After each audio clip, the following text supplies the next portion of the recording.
I'm Tracy Baxter with today's Record Newswatch.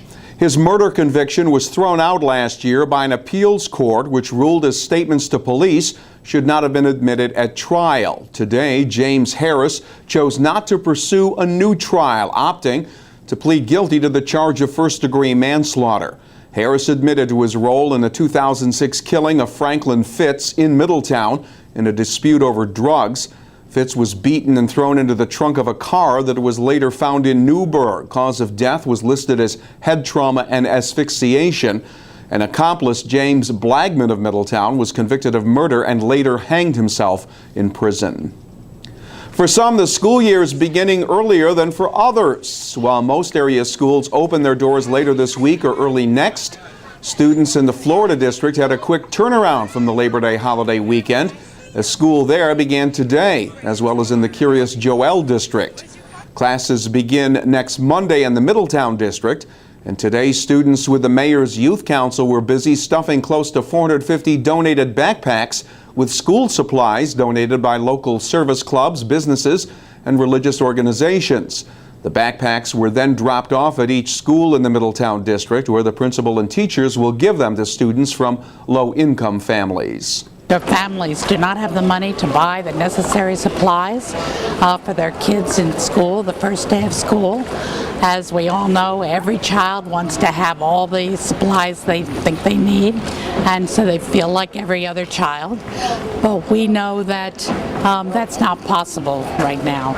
So we are collecting so that kids do have the tools they need. The need is escalating. Luckily, a lot of other groups are chipping in to help, cover the shortage. I know the Boys and Girls Club is also doing a big drive.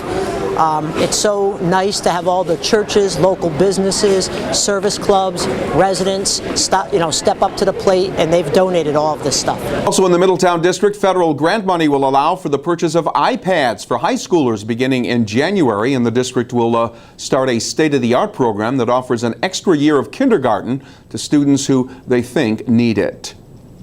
A total loss. That's how Monticello Fire Chief Mark Friedland described the scene of an early morning fire that ripped through a classroom building for the Visnitz Girls' School in the town of Thompson. There were no injuries resulting from the blaze that began at 4:20 a.m. and destroyed the three-story building off Gibber Road.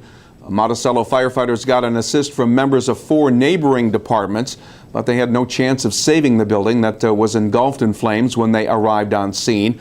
School had begun classes this week. The cause of the fire is currently under investigation.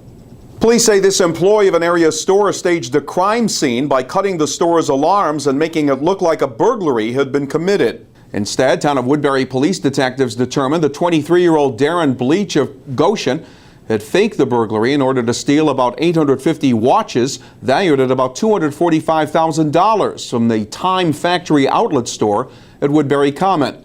Bleach has been charged with felony grand larceny and burglary. 22-year-old Christopher Galatich of Goshen was charged with a misdemeanor for allegedly serving as a co-conspirator.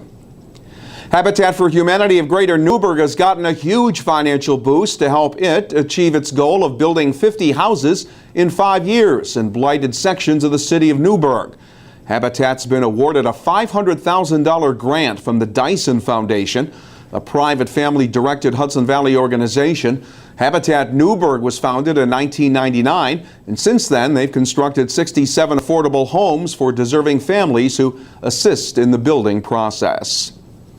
He had been named in an order of protection, but Monticello police say that did not stop Sean York from violently attacking the 31-year-old Monticello woman. Police say when she returned to her Roosevelt Place residence, York was waiting for her. Police say he picked up the woman and slammed her to the ground. She was found semi-conscious lying in the middle of the street and is being treated for a concussion and other injuries. York was later picked up and charged with felony assault and felony criminal contempt. It was the city of Newburgh's annual Summer's End celebration. The Newburgh International Festival began Friday night and ran through Labor Day and featured rides, food, games, and an assortment of entertainment, including performances by the Footworks Dance Center in New Windsor and a concert by Grammy-winning polka king Jimmy Sturr and his band. This year's festival was held at the Newburgh Armory. There's hope it will be able to return to the Newburgh waterfront next year at the site of the former Consolidated Iron and Metal Scrapyard, which is a federal Superfund site now undergoing a cleanup by the Environmental Protection Agency. Speaking of celebrations, it's one of the highlights of the summer in Kingston. The 13th annual Hooley on the Hudson attracted close to 20,000 people to the round out in Kingston Sunday for what has been described as a celebration of Irish culture.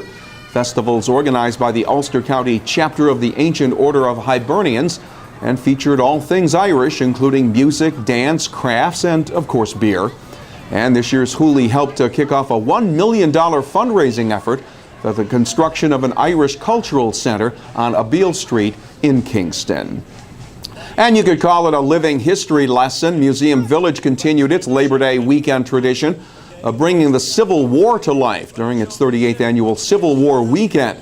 Series of events where reenactors staged battles and visitors could walk through the Union and Confederate camps to learn about the uniforms, weapons, and camp life. Those were the 124th New York Infantry Regiment were among the reenactors. And visitors got more than just a military perspective on things back then. They got to know about the civilian merchants who followed the armies around, supplying them with food and clothing. A drop in the humidity level will leave us with more comfortable conditions this week. It'll be partly sunny and less humid on Wednesday, with the highs up around 80 degrees. Thursday will be partly sunny and pleasant, with a slight chance of a passing afternoon shower. Temperatures will top out in the upper 70s. Stay informed by starting your day with the Times-Herald Record, and stay connected to breaking news throughout the day right here at Record Online. For Record Newswatch, I'm Tracy Baxter.